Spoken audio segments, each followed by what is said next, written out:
Баршаңа кайырлуу күн. Сендер бирге Фастмани Форекс биздин күндөлүктүү торговлямызга кош келдиңдер. Бир аз убакыт перерыв алдым.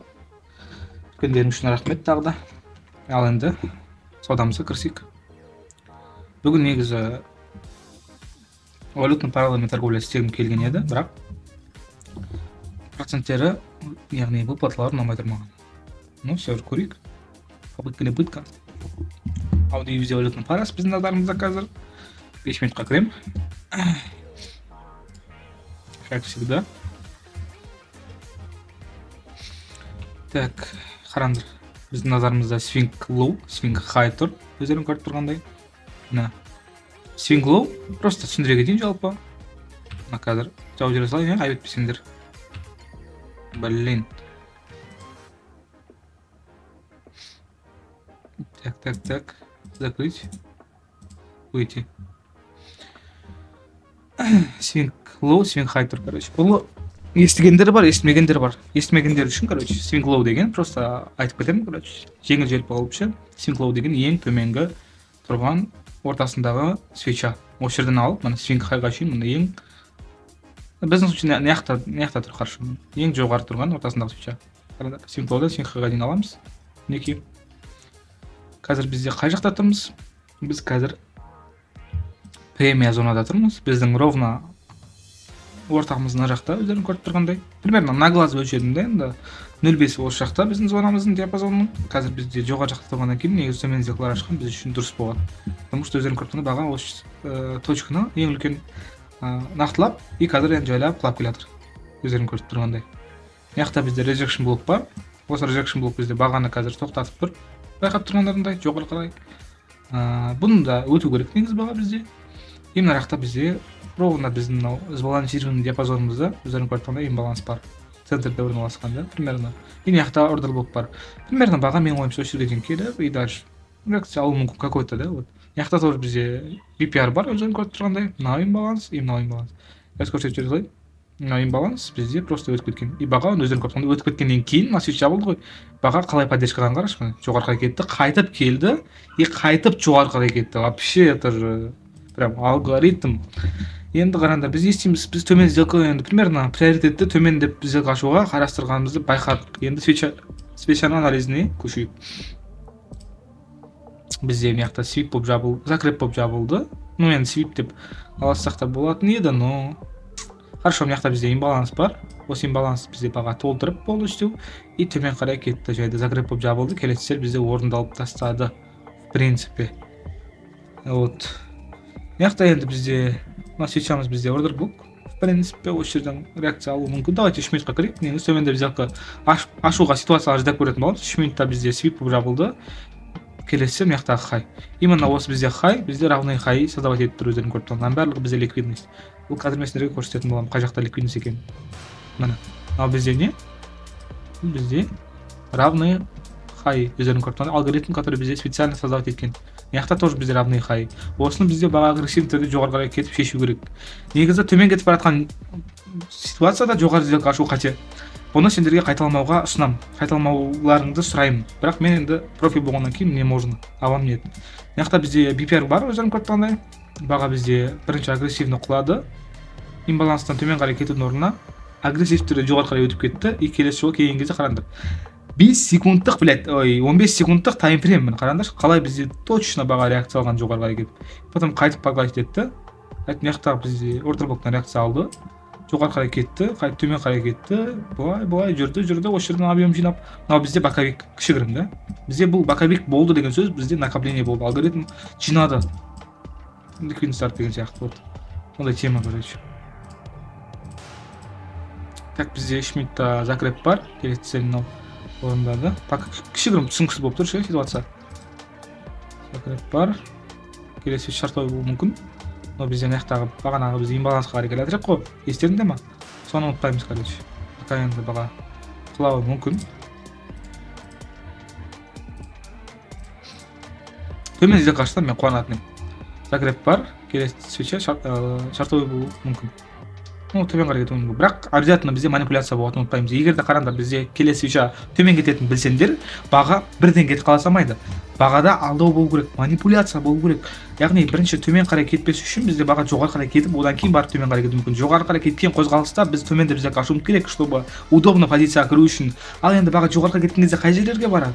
Запомните просто: имбаланс, ордер блок, ликвидность, UPR, любой не бар тағы да, RP деген сияқты массивтерге қарай барады, еще болды. Мына жоғары қарай өтірік кетті, қара. Мына жақта не бар? Имбаланс бар ма? Кіріп кетті болды. Мына кіріп кетті болды. Адам болмайсың. Бірақ енді қаншалықты жоғарыға кететінін білмеймін бағаның. Негізі ше. Бірақ мына диапазон қарайтын болсам, негізі бізде өте үлкен қатты құладық. Мына swing low-дан, мына swing high-дан, мына swing low-ға алатын болсақ, қараңдар, именно ана бізде swing low болып тұр. Қалай? Потому что қара, бір свеча, ортасында ең төменгі свеча, именно жақта үлкен свеча.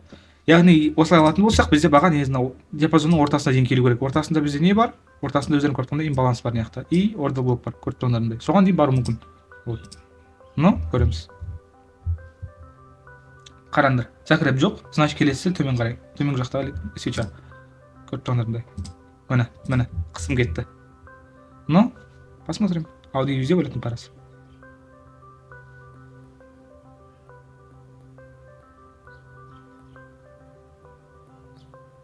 Осындай. Обычно осындай бір қозғалыстар жақсы, адреналин ғой, короче. Жабай да, енді бұл жабай қозғалыстар бар екен негізі бұны. Так, хорошо, көреміз қазір. 1 минуттық свеча закреп болады. 2 минутта бізде закреп бар, келесі свеча төменгі жақта. 3 минутта тоже закреп бар, келесі свеча төменгі жақта. Все хорошо. Патронды тағы да төменде ашып көрсетіп болады. 1 минутта подтверждение күтейін мен. Мына жақта қозғалыс мені волнует просто мынау.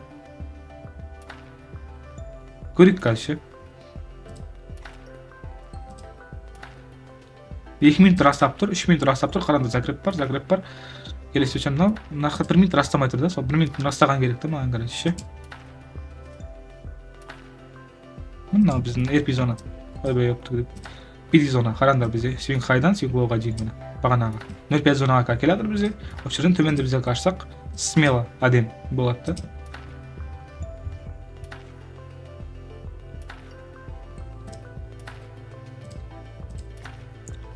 Баға өзінікін істейді ғой, по-любому ше. Бағамен қарсыласудың қажеті жоқ. Не істесең ол істе, бірақ бағамен қарсыласудың мүлдем қажеті жоқ, короче. Баға өзінікін жасайды, по-любому. Негізі, точно, математически точно жұмыс жасайды ше, негізі алгоритм. Алгоритм деген нәрсе. Из-за этого, короче, бізде не болады.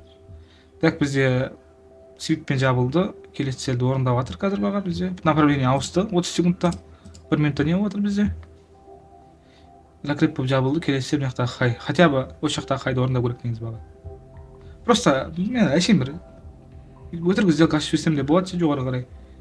Негізі да. Бірақ қойшы. Просто егер төмен кетіп бара жатқан байқасаңдар, қозғалыстың жалпы общий направление төмен сделка андай ашуды приоритет қылып алатын болсаңдар, тек қана төмен сделка ашыңдар. Мен сияқты, короче, не қылмаңдар да, короче, ол дұрыс емес нәрсе. Мен сияқты өз-өздерін жемеңдер, короче. Төмен ба төмен, ше болды. Только по тренду, только по структуре қозғалыңдар, а то крупный ақша жоғалтасыңдар. Не надо так. Как будто вот қозғалыс қатып қалған сияқты, байқасаңдар. Закреп бар, келесі мынау тұр. Баға өсіп жатыр, бағанағы жерге дейін мен айтқан. Баға белгілеп қойдым сендерге, мына зонаны ше. 30 секундтағы. Айттым ғой, баға өзінікін істейді, по-любому. Агрессивно қозғалыс жіберді. Мына біз не балансқа шүйін деп. Мына премиум дискаунт зона.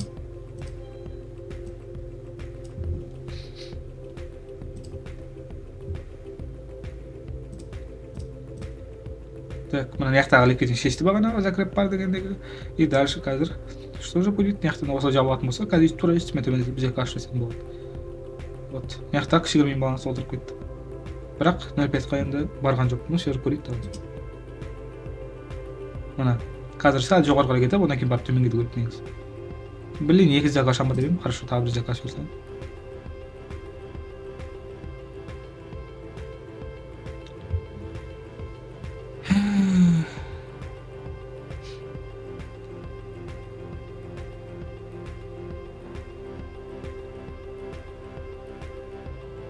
Маған сомнений болмасын.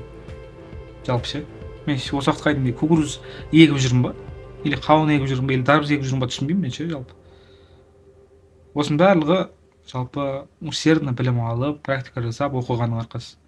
Айдан мен өзім жалаңаш аспаннан түскен жоқпын ше негізі. Бәрі сендер сияқты мен бірдей адаммын, сендерден ешқандай айырмашылығым жоқ, артығым жоқ, нем жоқ ше, короче, сөз ашығына келгенде ше. Вот. Барлығымыз бірдей адамбыз. Адам істеген адам істейді, так что менің деңгейіме дейін жетуге әрқайсыларың өз болған міндеттісіңдер, потому что мен соны қалаймын. Понимаете, ребят? Мен соны қалаймын лично өзім. Ұстаздан шәкірт озар деп бекер айтпайды. Әрқайсыларың менің шәкіртімсіңдер, так что озыңдар менен. Мен оны қалаймын. Мен озғандарын қалаймын. Әрқайсыларың өздерінің арман мақсаттарыңды орындап, жетістікке жеткендерін қалаймын. Сөздің ашығына келгенде рубль өлтіремін ба деп қой. Әзіл. Емін еркін енді өзімді ашық ұстап отырмын, так что не болмасын маған. Реніш, өкпе реніш болмасын, жалпы.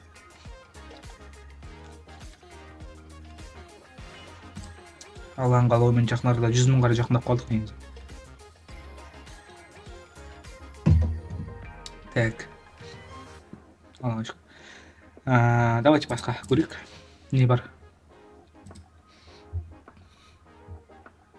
GoPound, да? Он GPI көрейік, давайте. Австралийский доллар GPI. Так, бізде что там? Қара. Енді қара. Реальный рынок, мына. Минимумнан максимумға шейін аламын. Қай жерге қарай баға келді? Дұрыс айтасың. Бізде мынау ортаңғы зонаға қарай баға келді. Ортаңғы зонадағы қай жерден реакция алып кетті? Допустим, мынаяқтағы бізде кішігірім неэффективность имбаланстан. Или мынау имбаланстан, неважно, просто келді, имбалансты отырды. Неэффективностьті эффективно қылып тастады да, и потом құрыды құрайтын жағына. Ты меня понял, да? Вот енді қазір не болып жатыр бізде? Я вижу, как-то бізде свинг лоудан свинг хай қалыптасып келе жатыр. Мұны максимумды қалыптастырды. И енді қазір бізде мынаяқтағы имбалансқа қарай келу керек. Қарасай, бля, ровно ортасында қалдырып алгоритм специально саған шанс беріп отыр. Кірсін мынау бейшара деп. Енді қолдану керек қой соны. Неге соны қолданбасқа айтшы? Мына ортасынан келеді, ақ кетеді реакция, и все болды. Мынаяқта енді қазір бізде жайлап уже төмен қарай сделка ашу керектігін есіңе сақтап алдың, иә? Мына приоритетті анықтадық біз. И все, енді қара свечаға қарайсың жалпы. Не болып жатқанын ше, чом почем. Так, бізде қора. Мынаяқта сип болып жабылды, келесі мынаяқтағы лоу, оны орындап тастадық. Мынаяқта бізде консолидация болды. Жоқ, мынау лоуды орындап тастадық. Қазір закреп болып жабылатын болса, төменде келесі ашақ болады. Бірақ бәрібір төменнің аты төмен біз неғып отырық ше. Закреп болып жабылды, келесі целді баға орындап тастадық. Қара 3 минут таймфреймде. Ну, свечамен. Бірақ сәл жоғарыға кетіп, мынаяқтағы неэффективностьті ижеде брейкер блок толтыру керек. Не брейкер блок? Қазір мен саған көрсетемін, көзің шығып тұрып. Мына.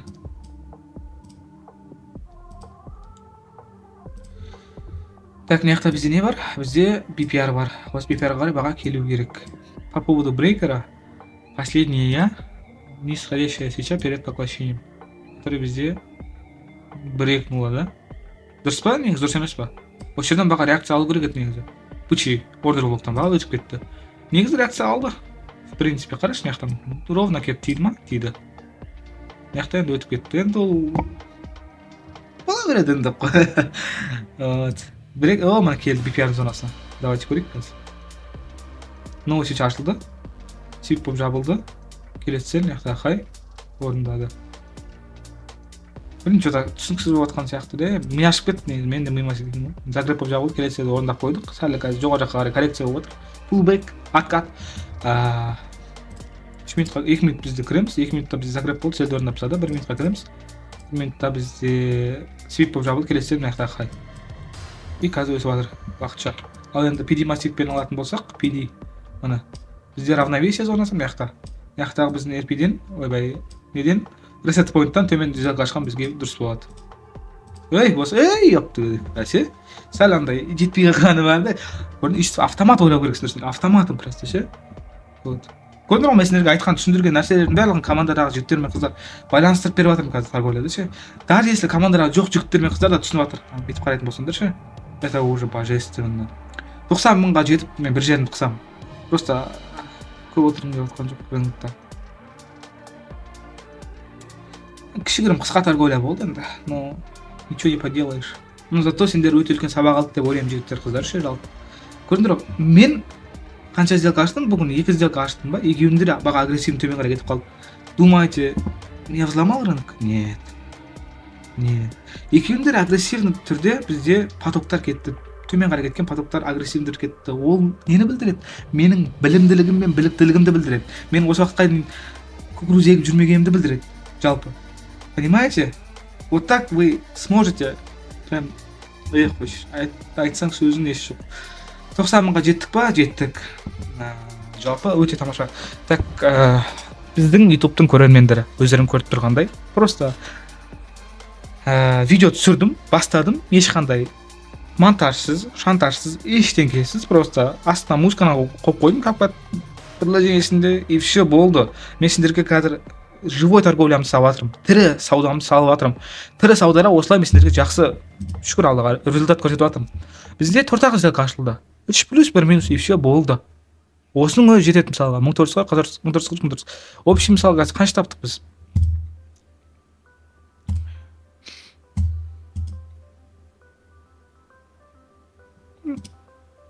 Сегодня торговый оборот 8000, 2320 доллар таптық. $1000 500 мың теңге болса, примерно 1 миллион теңге.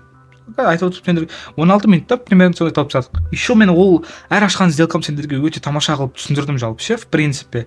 Енді бір бүгінгі видео жалпы құр кетпесін деп кішігірім соңғы жағында өзім философиямды арнап жібере салайын жалпы. Изучите, просто даром берем. Премиум дисконт зоналарды, премиум дисконт зоналарды, премия скидка дейді ғой, короче, сол зоналарды изучите. Менің командамдағы бағаны болжау теориясын, немесе previous candle high, low, бірақ енді ол ақпарат таппайсыңдар, мен сендерге гарантиялаймын. Ол бар болса, ағылшын нелерінің түпкі бір нелерінде, форумдарында болады, а так Қазақстанда әлі осы бағаны болжау. Менің командамда ғана бар, и все болды. Одан бөлек сол имбаланс, ордер блок, массивтерді мен сендерге бекер өткен жоқпын. Осыларды қазір мен сендерге наса берсеңіз де қолдандым бүгінгі видеода. Өздерің көріп тұрғандай. Бір өзім андай бір подкасттар көретінімде, сол подкасттардың соңында, Мәкең Марғұлан Сейсенбай Касеевичтің подкастында, мысалы әр Кайдзен подкастының соңғы жағында пайдалы ақпарат айтып кетеді, кеңестер айтып кетеді. Сол сияқты мен сендерге өзімнің елімде бір пайдалы кеңес айтып кетейін жалпы. Новичоктарға әсіресе кеңес, енді бастап жүргендерге. Старайтесь ең аз возможный рискті алуға торговляда и много ошибайтесь. Эти ошибки вас приведут к успеху, короче. Вот, реальному успеху. Көп ошибка жасаңдар, сол ошибкаларынан сабақтарыңды алыңдар и соларды қайталамаудың бүкіл әрекет жасаңдар. Солай сендер әр ошибка сайын жаңара бересіңдер, өсе бересіңдер, өне бересіңдер. Сол арқылы сендер бір күн жетістікке жетесіңдер. Ең бастысы берілмеңдер. Сендермен бірге болған Fast Money Forex бүгінгі біздің ең сапалы, пайдалы видеомызды аяқтаймыз. Видео ұнаса міндетті түрде арнаға жазылып, лайктарыңды басып кетіңдер. Келесі кездескенше сау.